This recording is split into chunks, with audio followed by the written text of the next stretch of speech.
महानगरपालिकेच्या माध्यमातून जालना शहरातील मोतीबाग तलावामध्ये भीम पार्क विपश्यना केंद्र उभारण्यासाठी आम्ही तत्वता मान्यता प्राप्त केली असून यासाठी 130 कोटी मंजूर केले आहे. त्याला जालना शहराचे माजी आमदार हे विरोध करतात. ज्यांच्या हातात महानगरपालिकेला आहे त्यांनी भीम पार्क हा विषयच अजेंड्यावर येऊन दिला नाही. याचा जाहीर निषेध यावेळी आमदार अर्जुन खोतकर यांनी केला आहे.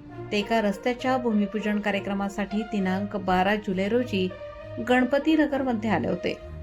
त्यांनी पुढे बोलताना सांगितले की जालन्यामध्ये गलिच्छ राजकारण सुरू झालेलं असून आम्ही तर केवळ विकासाचं राजकारण करतो. हे फक्त अर्जुन खोतकर यांना विरोध करायचा म्हणून तेवढंच यांचं काम चालू आहे, असे गंभीर आरोप माजी आमदार कैलास गोरंट्याल यांचे नाव न घेता विद्यमान आमदार अर्जुन खोतकर यांनी एका सभेमध्ये केले आहे. प्रबंधभूमी महाराष्ट्र न्यूजसाठी प्रतिनिधी सुनील भारती, जालना. मी जालना महानगरपालिकेच्या माध्यमातून काही अनेक गोष्टी करण्याचं ठरवलं. इथं फकीरराव कुठे? मी जालन्यामध्ये 130 कोटी रुपयाचा भीम पार्क विपश्यना केंद्र या ठिकाणी तत्वतः मान्य केलं. हे महानगरपालिकेचे जे सोकॉल नेते स्वतःला म्हणतात ना, जे त्यांच्या नेतृत्वाखाली महानगरपालिका आहे माझी, या भीम पार्कला विरोध करणारे कोणच फकीरराव आपल्या अजेंड्यावर विषय आला नाही. का नाही आला? आयुक्त मॅडमने विषय घेतला होता, जिल्हाधिकाऱ्यांनी सांगितलं होतं, मंत्री महोदयांनी सांगितलं होतं विषय घ्या भीम पार्कचा. काय करणार आहे भीम जनता आपली? काय लोक काय करणार आहेत?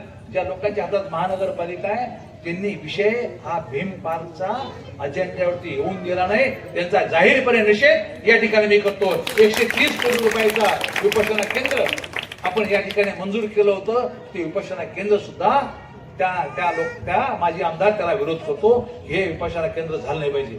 मग आंबेडकर जनतेला आणि आपल्या सर्व जनतेला मात्र निश्चितपणे आव्हान आहे की जो आपल्या जीवावरती इतकी वर्ष आमदार राहिले, आपल्या जीवावरती इतके वर्ष आमदार म्हणून काम केलं, त्या भीम पार्कला विरोध करायला लाज वाटत नाही ना? त्या भीम पार्कचा विरोध विषय न येऊन द्यायला कोण जबाबदार आहे?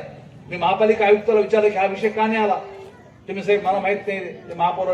महापौरला विचारला, महापौर गायबायकोला विचार, भाऊ समजून घ्या ना, जाऊन द्या ना, आता पुढच्या वेळेस घेते ना भाऊ, तू यावेळेस का नाही?